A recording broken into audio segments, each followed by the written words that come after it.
sur la rue. Il y a des syndicats qui se disent si demain ça ne change pas, si le gouvernement ne nous entend pas, il faudra passer à une étape supérieure. Et des syndicats, peut-être pas tous, mais certains syndicats envisagent à partir de mars des grèves reconductibles, des blocages. Et en fait, ils se disent mais le gouvernement ne nous entend pas, il va falloir qu'on crie plus fort.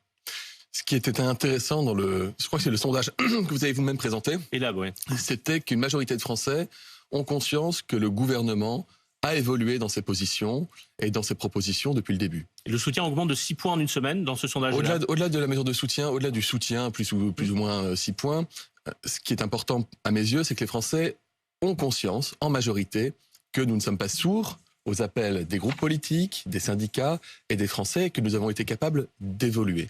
La Première ministre, dimanche, a présenté 2 nouvelles évolutions majeures du texte, vous savez, ce qui permet de sanctionner les entreprises qui se débarrassent trop facilement des seniors, parce qu'on veut favoriser l'emploi des seniors, et aussi une mesure de justice pour les jeunes qui ont commencé entre 20 et 21 ans, qui bénéficieront du dispositif de carrière longue. Donc ça montre qu'on est à l'écoute, en fait, qu'on évolue, et c'est aussi au sein du Parlement que les choses doivent pouvoir continuer à évoluer. Je vous promets, on va parler du Parlement. Mais puisque vous citez ce sondage, effectivement, le nombre de Français qui soutiennent cette réforme augmente depuis 6 points en une semaine. Ça reste néanmoins seulement un tiers des Français qui soutiennent la réforme.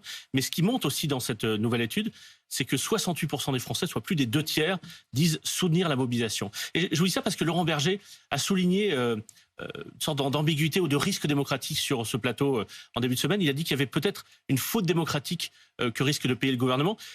Il rappelait les gilets jaunes. Les gilets jaunes, beaucoup moins de monde dans la rue, de la violence. Le gouvernement avait dû céder et faire des gestes. Là, beaucoup de monde dans la rue, pas de violence, et le gouvernement ne bougerait pas ou pas suffisamment à leurs yeux. Il dit là, il y a au fond, il y a un risque d'incitation à la violence, un risque de violence politique dans notre pays. Et c'est pour ça qu'il parle de faute démocratique du gouvernement. Alors, on est dans 2 contextes totalement différents. Si vous comparez avec les Gilets jaunes, c'est une partie de la population qui a fait émerger des problématiques, des attentes, et qui nous ont conduits à traiter ces problématiques et ces attentes.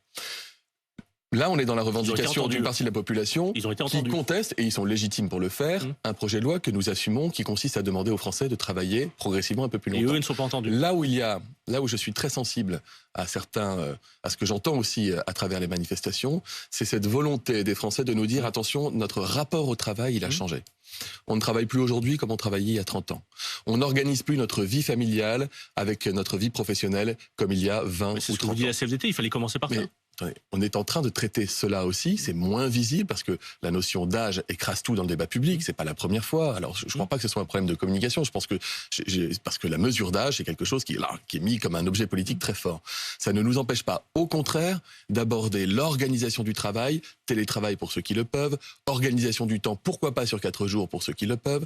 Ça ne nous empêche pas, au contraire, d'aborder la qualité de vie au travail, de penser l'aménagement du territoire pour que ceux qui font aujourd'hui 40 bornes pour aller bosser ne soient plus obligés de les faire demain.